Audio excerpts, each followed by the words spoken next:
makna solawat atas Rasulullah, dan anjuran mengawali sesuatu dengannya. Semoga Allah merahmati. Maksudnya, semoga Allah menambahi kasih sayang dan pengagungan untuk Muhammad. Dan semoga Allah mencurahkan salam. Maksudnya, semoga Allah menambahi Kanjeng Nabi Muhammad penghormatan yang agung, yang mencapai tingkatan yang tertinggi, hingga tak terbatas. Ismail Al-Hamidi berkata, apabila ada pertanyaan, sesungguhnya rahmat untuk Rasulullah Muhammad Sallallahu Alaihi Wasallam telah terwujud. Sehingga memintakan rahmat untuk Rasulullah Sallallahu Alaihi Wasallam berarti memintakan sesuatu yang telah terwujud. Maka jawaban untuk pertanyaan ini adalah sesungguhnya tujuan memintakan rahmat kita untuk Kanjeng Nabi Muhammad Sallallahu Alaihi Wasallam adalah memintakan rahmat yang belum terwujud untuknya. Karena tiada waktu yang berlalu kecuali selama waktu tersebut ada rahmat yang belum terwujud untuknya. Oleh karena itu, dengan permintaan rahmat tersebut, Rasulullah Muhammad Sallallahu Alaihi Wasallam selalu naik dalam kesempurnaan sampai tingkatan yang tidak ada batasnya. Rasulullah Muhammad Sallallahu Alaihi Wasallam dapat menerima manfaat dari bacaan solawat kita untuknya, sebagaimana menurut pendapat yang sahih. Akan tetapi, orang yang bersolawat hendaknya tidak berniat memberi manfaat solawat kepada Rasulullah Muhammad Sallallahu Alaihi Wasallam, melainkan hendaknya ia berniat menjadikan Rasulullah Muhammad Sallallahu Alaihi Wasallam sebagai perantara kepada Allah dalam memperoleh apa yang diinginkan oleh orang yang bersolawat tersebut. Tidak diperbolehkan mendoakan Rasulullah Muhammad dengan kalimat doa yang tidak dijelaskan oleh Al-Quran ataupun hadis, seperti kalimat doa rahimahullah atau semoga Allah merahmatinya. Akan tetapi, yang pantas dan yang layak bagi hak para nabi adalah mendoakan mereka dengan Sallallahu Alaihi Wasallam, sedangkan bagi hak para sahabat, tabi'in, para wali, dan para syekh adalah mendoakan mereka dengan kalimat radhiyallahu anhu. Dan bagi hak selain mereka semua adalah mendoakannya dengan bentuk kalimat doa apa saja, solawat dan salam. Semoga tercurahkan atas pemimpin kita, Kanjeng Nabi Muhammad Sallallahu Alaihi Wasallam. Nama Muhammad adalah nama yang paling utama baginya. Orang yang memberinya nama Muhammad adalah kakeknya Abdul Muthalib pada hari ke-7 kelahirannya. Alasan mengapa yang memberi nama adalah Abdul Muthalib karena ayahnya Abdullah telah wafat sebelum kelahirannya. Abdul Muthalib ditanya, mengapa kamu memberinya nama Muhammad? Padahal nama Muhammad bukanlah termasuk salah satu dari nama-nama pendahulumu dan kaummu. Abdul Muthalib menjawab, aku berharap semoga ia dipuji di langit dan di bumi. Dan Allah telah mengabulkan harapannya itu. Ada yang mengatakan bahwa yang memberinya nama Muhammad adalah ibunya sendiri, Siti Aminah. Ibunya didatangi oleh malaikat. Kemudian, malaikat itu berkata kepadanya, kamu telah mengandung seorang pemimpin manusia. Berilah ia nama Muhammad. Adapun Syekh Salim bin Sumer Al-Hadrami memintakan solawat dan salam di awal kitabnya kepada Rasulullah Sallallahu Alaihi Wasallam karena mengamalkan hadis qudsi yang difirmankan oleh Allah. Hai hambaku, kamu belumlah bersyukur kepadaku ketika kamu belum berterima kasih kepada orang yang mencurahimu kenikmatan melaluinya. Tidak diragukan lagi bahwa Rasulullah Sallallahu Alaihi Wasallam adalah perantara agung bagi kita dalam setiap kenikmatan yang kita peroleh. Bahkan, ia merupakan asal terwujudnya seluruh makhluk, baik dari golongan anak cucu Adam ataupun yang lainnya. Begitu juga Syekh Salim bin Sumer Al-Hadrami mengamalkan hadis Rasulullah Sallallahu Alaihi Wasallam. Barang siapa bersolawat kepadaku di dalam sebuah kitab, maka para malaikat akan selalu bersolawat kepadanya selama namaku masih ada dalam kitab tersebut. Abdul Mushi As-Samlawi menjelaskan hadis barang siapa bersolawat kepadaku di dalam sebuah kitab dan seterusnya dengan perkataannya.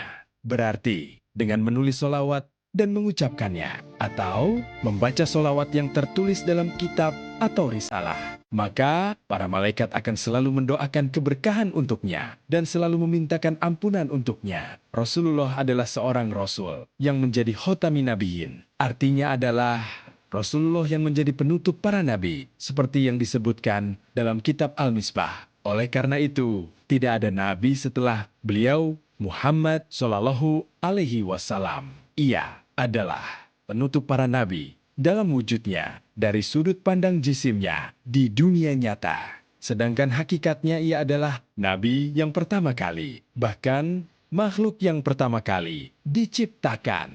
Pengertian keluarga Rasulullah, sahabat dan tabi'in, solawat dan salam tercurahkan untuk para keluarganya. Yang dimaksud dengan para keluarga Rasulullah adalah seluruh umat yang menerima ajakan dakwahnya. Karena adanya hadis, keluarga Muhammad adalah setiap orang yang bertakwa. Hadis ini diriwayatkan oleh Tabrani. Pengertian keluarga Rasulullah di atas adalah yang lebih pantas dalam makom doa, meskipun mereka adalah orang-orang yang bermaksiat. Karena orang-orang yang bermaksiat lebih membutuhkan untuk didoakan daripada yang selain mereka.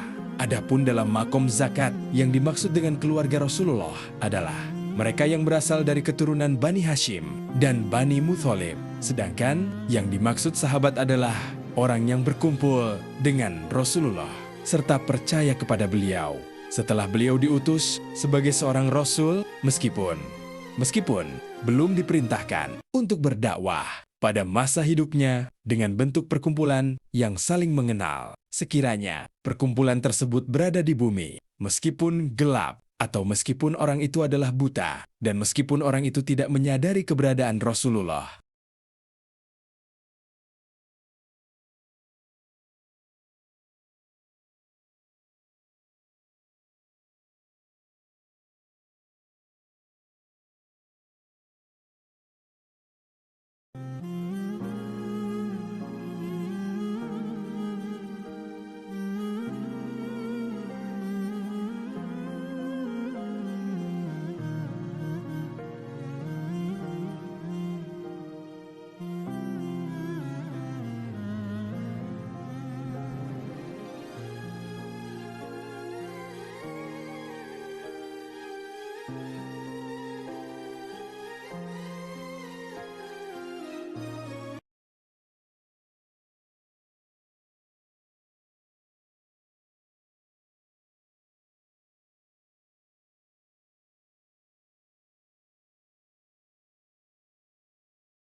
atau orang itu belum tamyiz, atau salah satu dari orang itu, dan Rasulullah adalah yang melewati salah satu dari keduanya, meskipun dalam keadaan tidur atau tidak berkumpul dengan Rasulullah. Tetapi Rasulullah melihat orang itu, atau orang itu melihat Rasulullah, meskipun dari jarak yang jauh, meskipun hanya sebentar.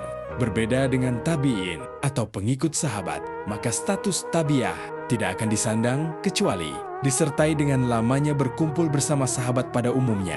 Sebagaimana menurut pendapat Ashoh, pendapat Ashoh dari ulama ahli usul dan juga para fuqaha, status tabi'ah bagi tabi'in tidaklah cukup hanya dengan pernah bertemu sahabat saja. Berbeda dengan orang yang berstatus sahabat, maka status sahabat dapat disandangnya meskipun hanya sekedar pernah bertemu dengan Rasulullah. Karena berkumpul dengan Rasulullah memberikan pengaruh cahaya hati yang lebih berlipat ganda daripada pengaruh cahaya hati yang dihasilkan dengan berkumpul lama dengan sahabat atau yang lainnya. Akan tetapi, Ahmad Suhaimi mengatakan, orang yang berstatus tabi'in adalah orang yang pernah bertemu dengan sahabat, meskipun dalam waktu yang sebentar, dan meskipun tidak mendengar riwayat darinya.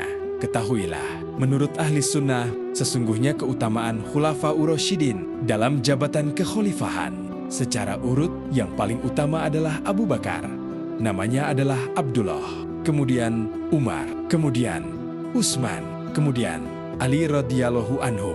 Dalil urutan keutamaan mereka ditunjukkan oleh hadis dari Ibnu Umar. Kami berkata dan Rasulullah Shallallahu Alaihi Wasallam mendengar perkataan kami, orang terbaik dari umat ini setelah nabinya adalah Abu Bakar, kemudian Umar, kemudian Utsman, kemudian Ali. Dan Rasulullah tidak menyangkal perkataan kami setelah Khulafa ar-Rasyidin. Kemudian disusul oleh 6 sahabat lain dalam hal lebih utama dibanding yang lain. Mereka adalah Tolhah, Zubair, Abdurrahman, Abdurrahman, Sa'ed, Said, dan Amir. Tidak ada nash atau penjelasan yang menunjukkan urutan keutamaan mereka karena adanya perbedaan keutamaan di antara mereka. Oleh karena itu, kami tidak mengurutkan mereka dari segi siapa yang lebih utama. Adapun orang yang berkumpul bersama-sama dengan para nabi sebelum Rasulullah Shallallahu Alaihi Wasallam disebut dengan Hawariyun